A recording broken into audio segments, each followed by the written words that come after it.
Hi. What? That's a good start, don't you I think? can start. Okay. So, silence.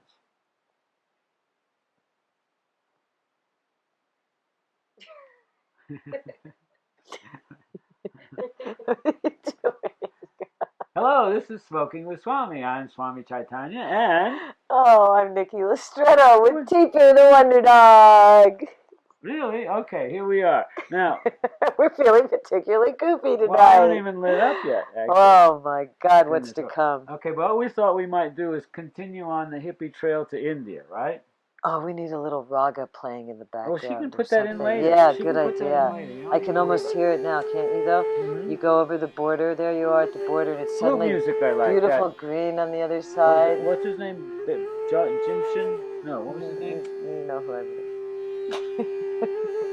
I want flute music. This is off to a pretty bad start.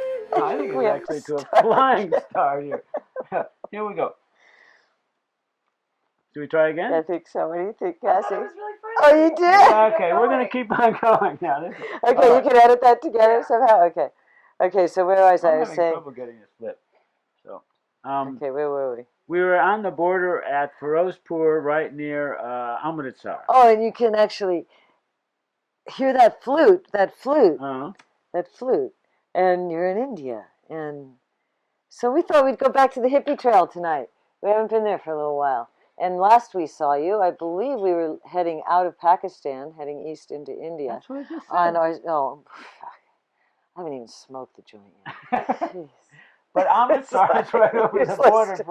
So I'm going across the border. Last we said I had been asked by the custom official, did I have any hats? Oh, yeah, I remember that Right, story. and I had some in the watch pocket of my Levi's, but I'd been tipped off, and I said, no, I didn't. Oh, so they let me in. And I was traveling with Murray at the time. Right. But that was 1970, I believe. And when did you first get there? 77 it was. 77 when I went across the border, which seems like I was so late getting there, but in retrospect, that's still almost 50 years, 40 years ago. 40 years ago.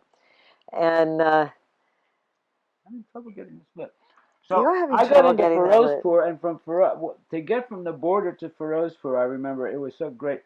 We had to take a horse cart. Oh, wow. Right? Nice. And so here you are, you come across all the way, somehow from the United States, flying to England, boat to Europe, train, bus, everything else, and finally you get across into India, and the first thing you get on is a horse cart. And it was this scrawny horse, right? And a little cart, and Murray and I were in there with our backpacks, and it took us to the railway station, right? And then we were going straight to Delhi. Yeah, oh, really? This would have been 1970. And it was like we went the lowest class train, passenger class, and we had to fight for just enough room to put your butt on the floor, not even a seat. But we did make it to Delhi. Well, we were still an emerging caste in India back in the 70s, where, India has all the different castes of population, and basically the hippie caste is one of the castes at this point. So we were just coming on the scene. They didn't quite know what to make of us, these kids that this is the one they couldn't understand. Why do these people choose to go barefoot when they have the money to wear shoes? This made no sense to the Indians, I remember. But yet all the, us freak kids, wanted to... Not all of us. Not all of it, we're pretty funky, and we wanted to do things. We actually wanted to ride these third-class trains, because in America you couldn't get an experience like that. Of what the rest of the world, what most of the world lives like, right? No, but this was so crowded on this train. It was understand unbelievable. And it was something like 6 or 8 hours into New Delhi. And then by that time, I actually was pretty sick with giardia or hepatitis. I can't remember. Oh, yeah, which, from coming across, yeah. And we didn't stay long in Delhi, and we wanted to get right up to Nepal. That's where we were headed. But by this time, this was just beginning of monsoon season, actually. Because I think I left... I can't remember. I think I celebrated my birthday in Amsterdam, so by the time we got to India, it must have been June. July. Swami, if we go through every monsoon we've ever been in India, this is going to just take a really long time. Right. Anyway, so we get to the train to, what was it, Bir Gunj? Isn't that the border Oh my crossing God, there, he's right? going inch by inch. Right. This is And killing the me. bus, Okay, I spent my first year in India. Let's kind of wait, no. The first 10 hours is important. Anyway, so we get up to Kathmandu, right, in 1970, Right. but I'd already been there Yeah, on the right. film crew. Yeah. And in the film crew, we stay in a fancy hotel, and it's all fine, and yak and yeti, all this thing. Now we're coming in a backpack. Yeah, funk. Funky, man. And I haven't got this thing really lit yet. I don't No, know it was if going. It's oh, is it? starting to go. Okay. I think, is there a hole? I don't think so. I don't have my glasses. Right there, on. All right. maybe? Now keep puffing. But you know what? We have to smoke hash because we're in India. That's probably, the oh, hole. there's the hole, though. I found the hole.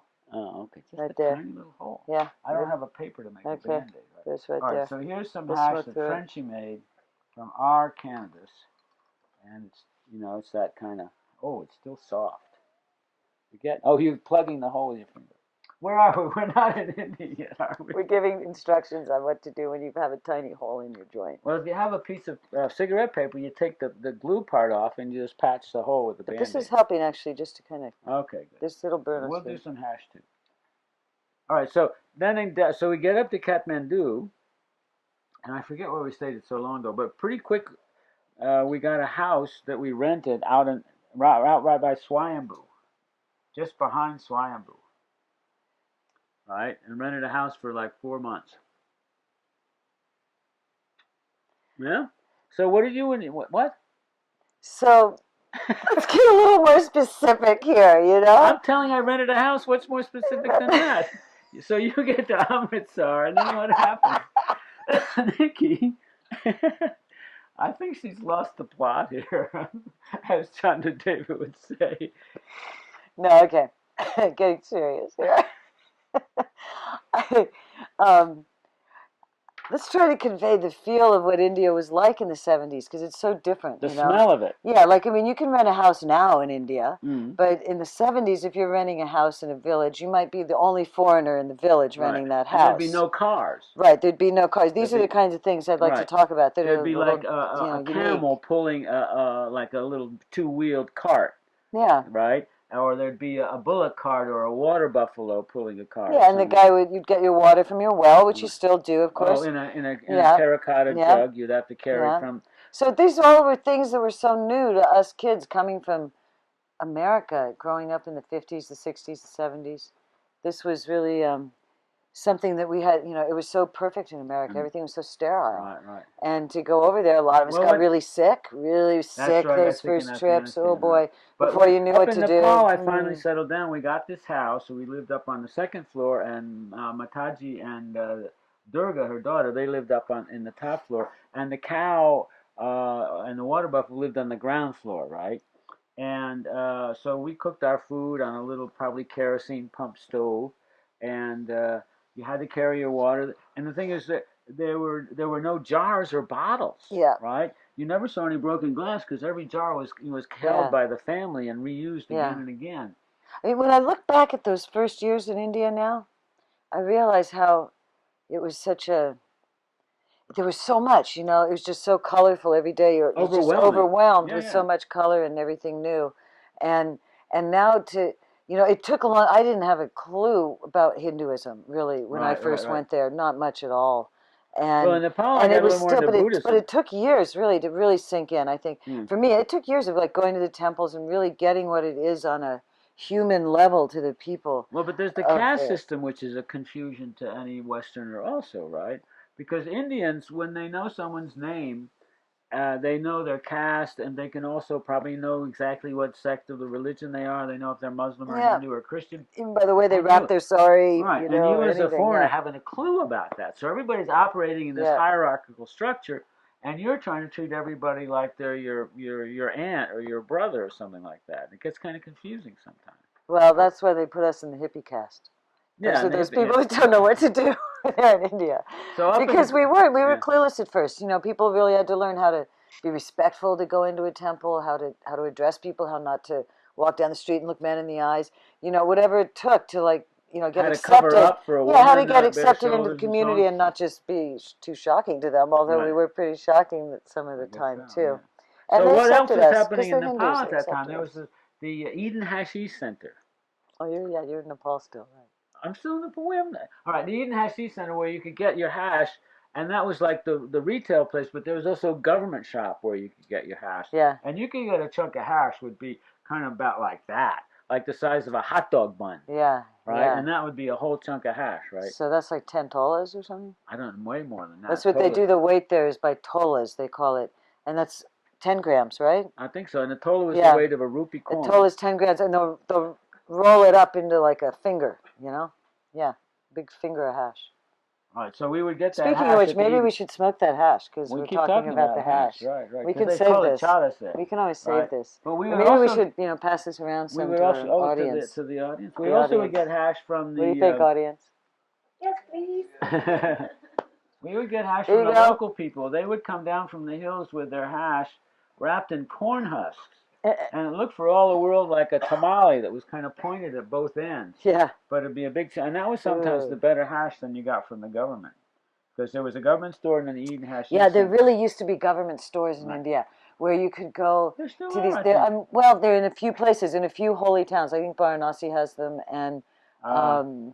No, I don't know if has them, Hardwar I still think, in does. Orissa. There's maybe so, 4 or 5 maybe. places in Right. India that still have them, but Because they it's used to be. sacred temple And you could balls. go, they'd be tiny little holes in the wall, and you could get the hashish over the counter, but opium, other things. But You they knew also they had sold it the all goalies, underneath. the goalies, which were the Oh, little the round goalies, balls, yeah. which were edibles, right? But They goli would just say. means pill, right? No, I mean goli means ball. Yeah, but it's like a pill ball. That's what it Well, means but as any specifically. small ball is called a goalie. I think they call a cricket ball Oh, a those goalie were or something vile. like that. Oh, Yeah, yeah. oh, this was bad edibles. We have come a But long then way. the other thing in Kathmandu at Think that about time it. was the cabin restaurant. Okay. That's where kind of a lot of the hippies hung out, and they made this. Chicken Street?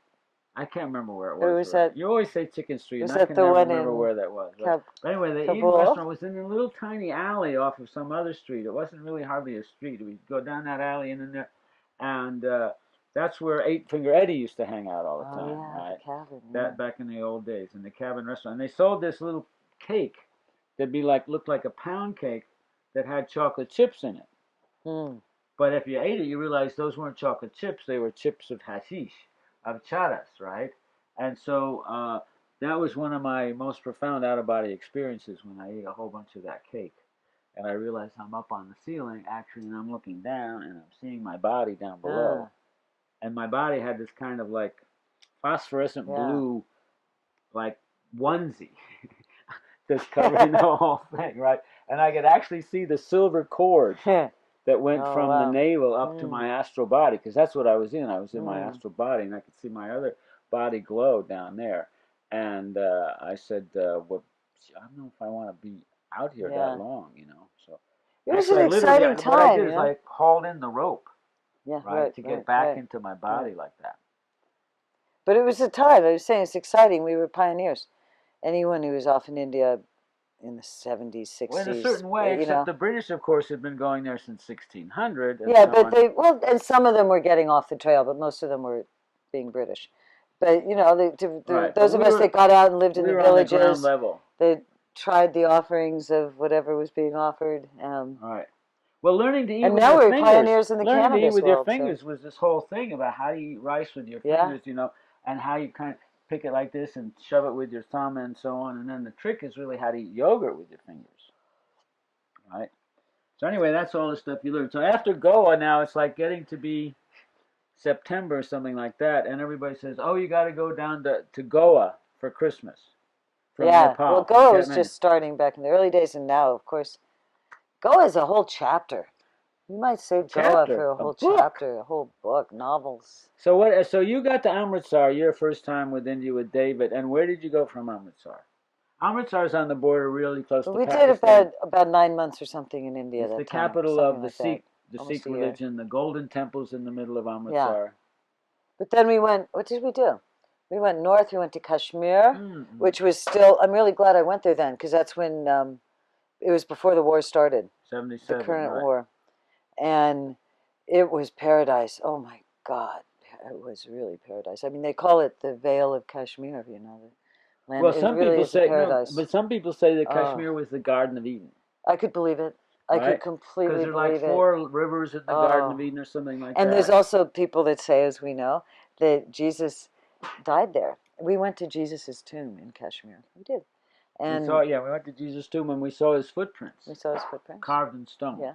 Right. So anyway, Kashmir was beautiful back then. It was like absolutely stepping into about 1400, medieval England with the what do you call those kinds of houses with the wood, not thatch, but timber, not timber frame. Timber frame, timber frame houses. Yeah, but really see, what great. we're talking about is Srinagar, the capital of Kashmir, which is on these 2 lakes. It's between these 2 lakes, Dal Lake and Nagin Lake.